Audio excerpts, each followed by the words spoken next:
a warm welcome from me too to everyone who is on this video call. So the agenda for today, we'll do a quick intro and then we'll do a Q&A on US and Trump, what it might mean for the market and maybe some new insights that we'd like to share with you. Then we take a look at the portfolio before we finish up with any questions that you may have at the end of the session. So with that, just a couple of words here in the beginning, taking a look at this map showing you the sweep that Trump and the Republican Party took home here in the US elections.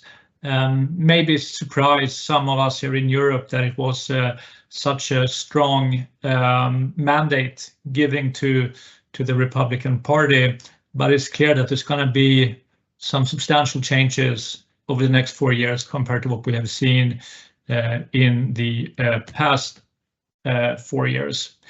And that, of course, leads us to think and wonder about the implications for the stock market.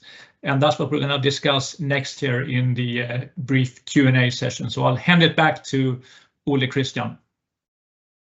Thank you indeed, Knut. Now, the first question that I have for you is, what impact do you believe the US election will have on the market, both in the short and the longer term? It's a very good question. It's one that we have been thinking about as well. The sort of intuitive thinking is that the Republican president pushing for lower taxes, less regulation, might be good for the stock market. But when you look at the history, it shows you sort of a slightly different picture, maybe a little bit counterintuitive. If you look at this graph, it kind of goes back all the time to 1926 and essentially shows you that the stock market over time has nicely sort of ticked up and performed well during both Democratic and Republican presidents. So it's not a clear difference from that point of view about the party of the president who is in the White House. And actually, if you take it even further and you look at sort of here the exact compounded growth rate for the S&P 500 index, going back to 1950, you can see on this chart, and if I can direct your attention to the right part of it, you can see the CAGR for each of the presidents. And what is clear from this data collection is that there's not a clear correlation between the stock market performance and the political party of the president. Might be a little bit surprising, but still an interesting insight.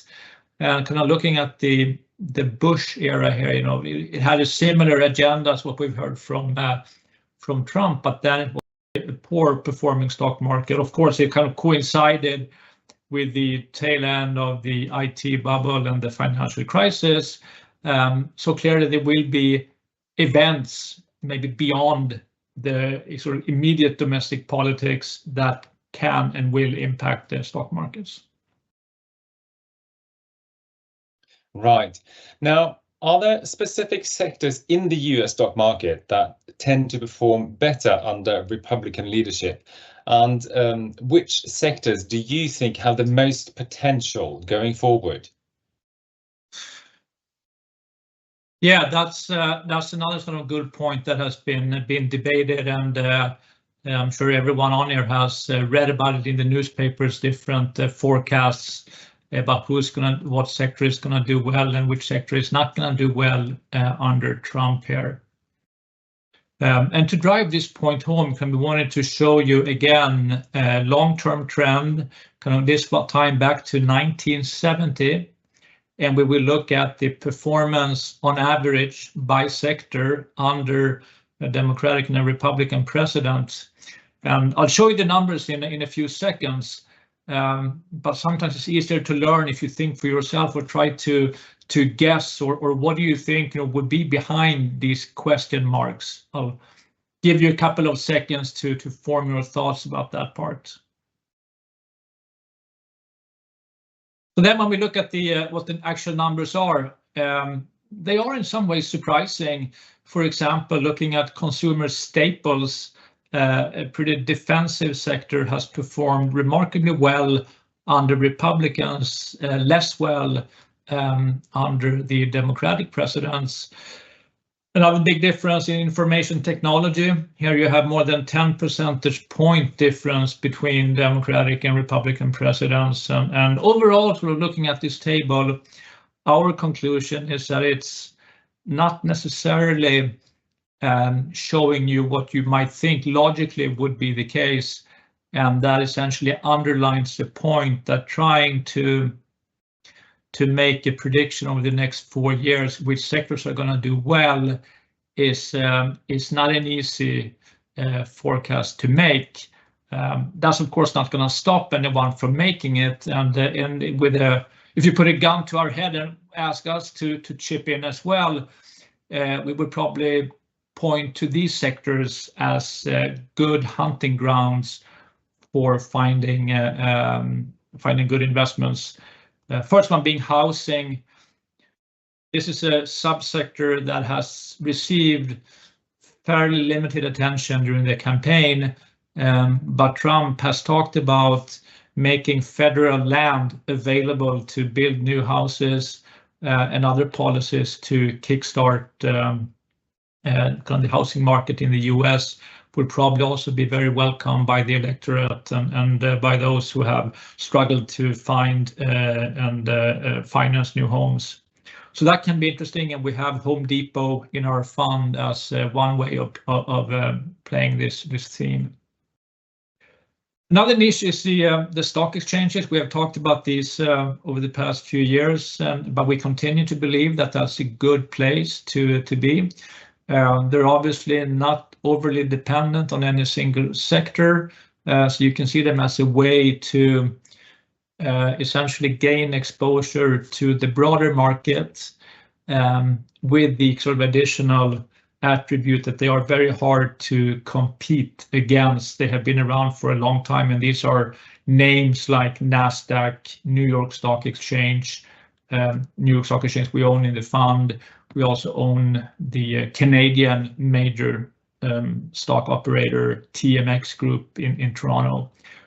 So that's one we continue to like. And then the last sector is financials. And here we just want to underline that this is not an endorsement of buying banks across the board. Okay, there is currently a bit of a narrative in the market about Trump's tariffs being inflationary, pushing up interest rates, and then it would be good to own banks.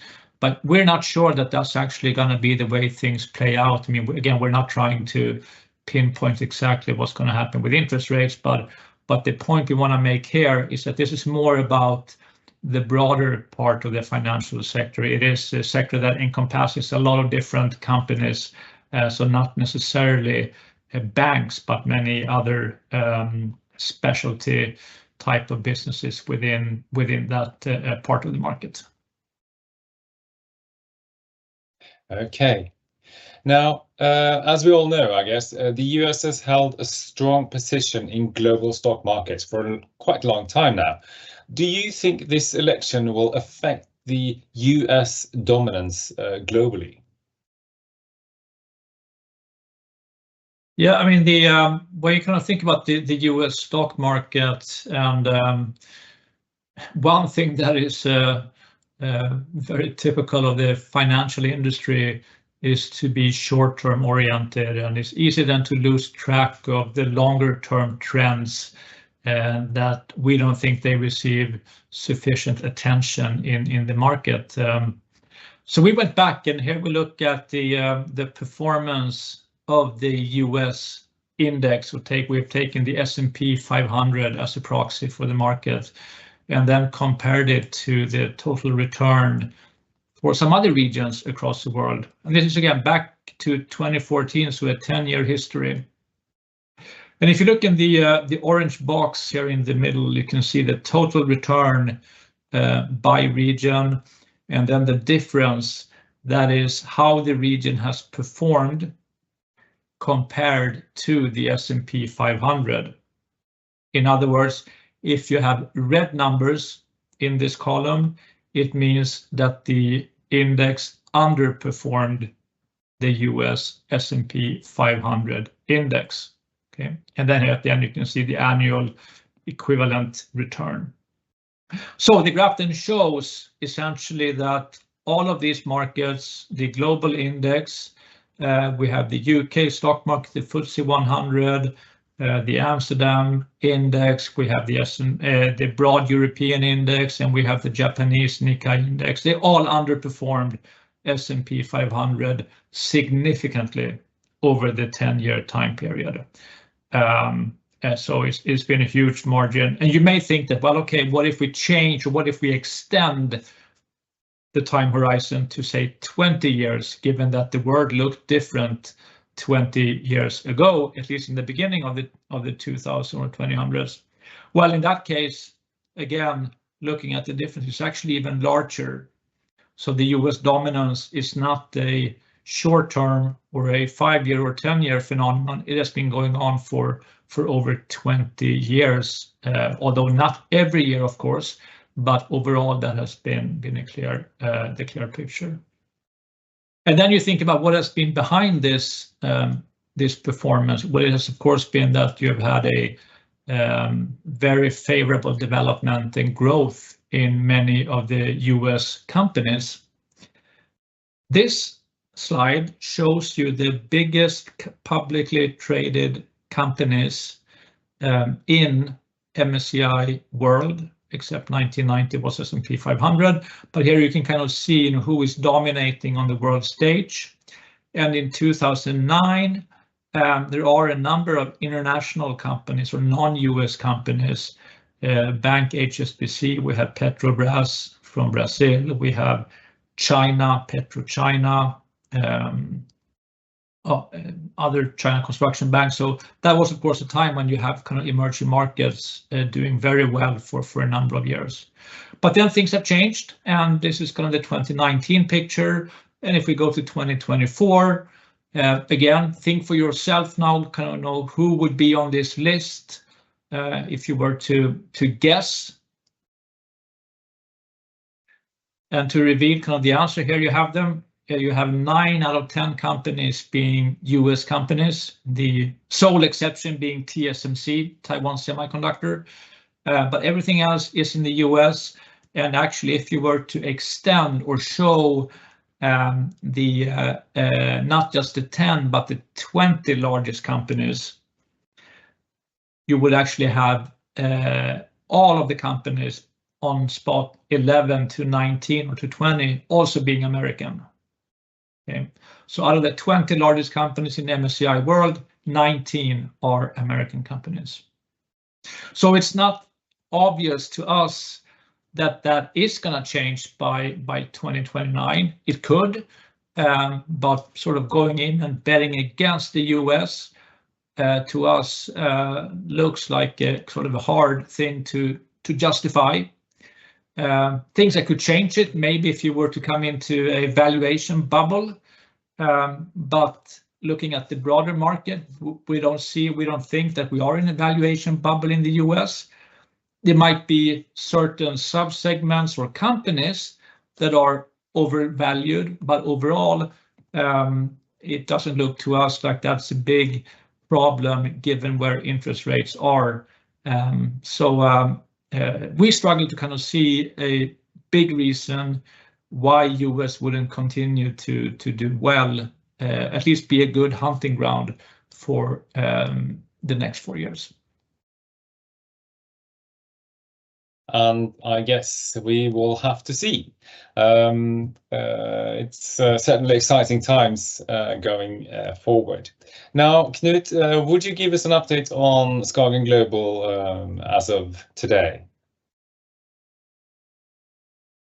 Yeah, so we move on then to the portfolio and have a look at it and start with performance. So it's been a year here in the stock market that has been a good year from an absolute perspective. As of November 12th, we have SKAGEN Global in euro up 15%. which is obviously clearly above the kind of expected long-term average annual return for the stock market. In relative terms, it's been a little bit up and down. The portfolio was ahead of the benchmark in February. Then we have fallen behind by the end of October here. This can change, but currently about 7% behind the benchmark on a relative basis. But a strong year here so far as far as the absolute performance is concerned. Moving on then to look at what has been the drivers behind performance. Looking at the top three, we have Brown & Brown, DSV, and JP Morgan. Brown & Brown, that is the US-based insurance brokerage firm, family-owned since 1939, well managed, and they have continued to grind out and build on their market share position over the past few years. Our neighbors in Denmark, DSV, the logistics company, has also performed well. They completed the transaction or buying Schenker, which is a big competitor of theirs. And we're waiting for official approval in early 2025. But they have a good chance now to integrate this company well and continue to be a leading force in the freight forwarding industry. And lastly, JP Morgan, which, as a reminder, is the only bank in SKAGEN Global.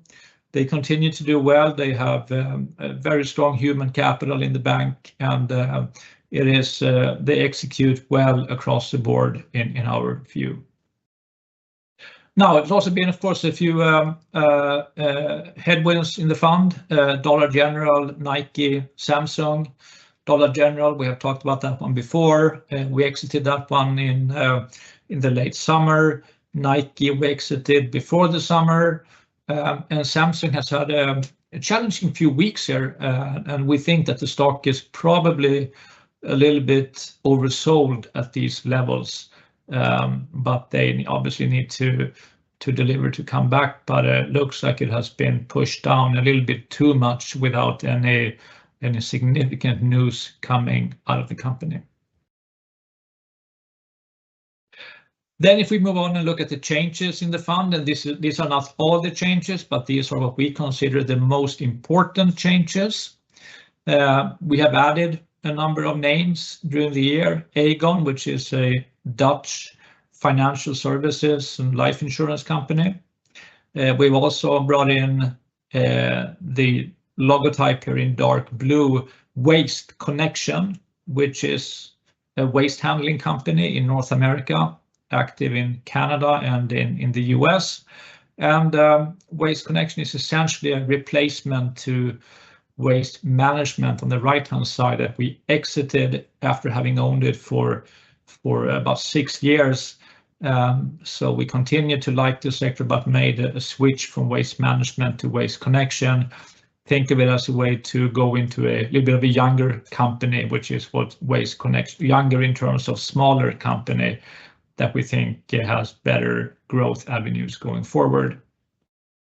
We also made a kind of a similar change here in the luxury goods sector, where the French behemoth LVMH left the fund, and instead we initiated a position in the Italian high-end luxury name Brunello Cucinelli, which we think is well positioned here for the next few years to expand margins and grow from a pretty small market cap today of about 6 to 7 billion euros compared to a much larger market cap for LVMH. Then we have what we have done in Q4. We will comment on those investments and initiations and any exits from the fund when we present the results after the end of Q4. So then, to summarize the positioning of the fund on a sector basis, you can see here SKAGEN Global in blue, the index in green. And just as a reminder, again, we have a big overweight in financials, but keep in mind that we only have one bank, JP Morgan.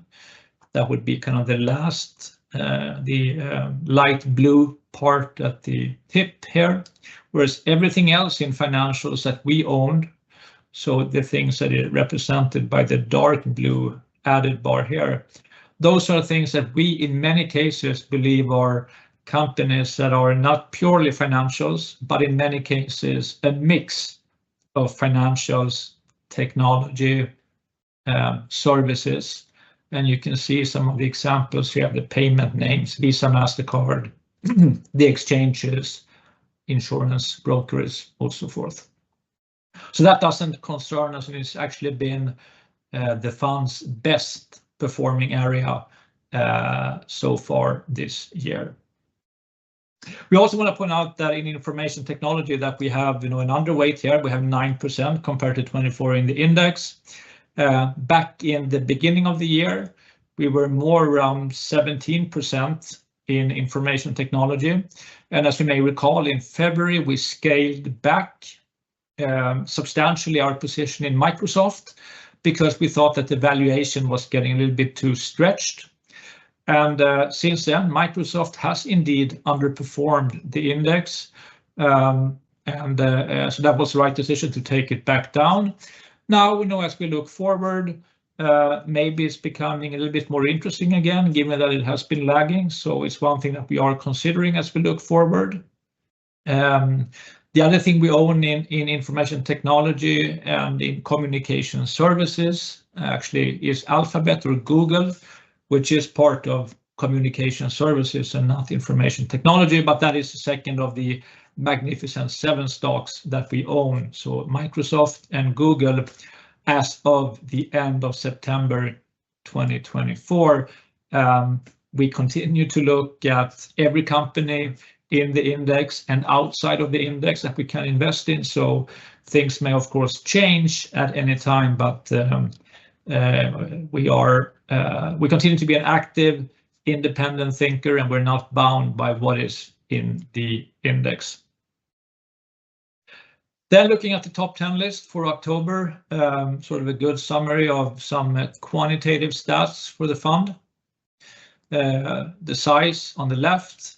And then one thing that we continuously like to point out is the importance, we think, of having strong balance sheets of the companies. You can see here the net debt to EBITDA, the interest coverage, that the fund has financial metrics supporting that strategy, and they are stronger on average than what you see in the index. Lastly, on this slide, look at the right-hand side with the upside for the different names. So we're looking at about 40% upside. This is a number that is usually kind of on a 2 to 3 year view. We're coming up toward the end of the year, so we will update these figures in early 2025, and we expect them to go up.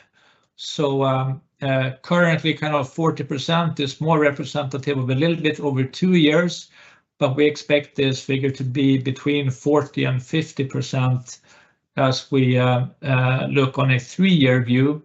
And that would align well with our aim. Obviously, there's never any guarantee when it comes to performance and return deliveries, but our aim and goal is typically to have something here, an upside in the range of 40 to 50 or 45%, kind of on a 3 year view.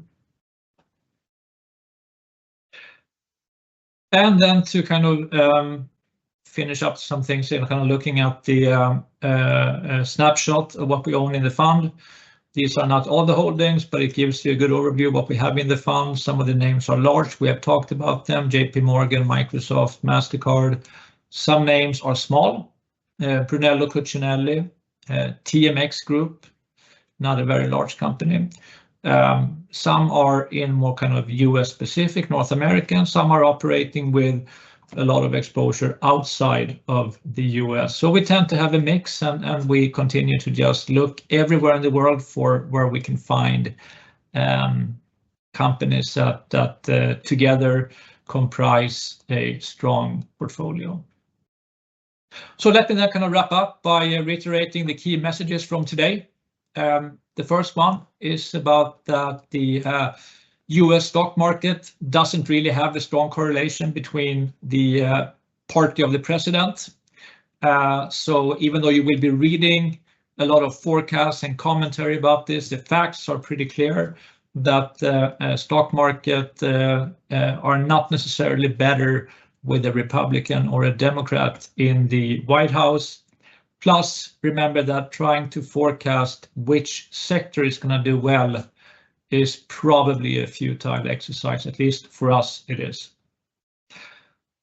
Second part, 10 largest companies in MSCI World Oil Countries. 9 of them are US companies.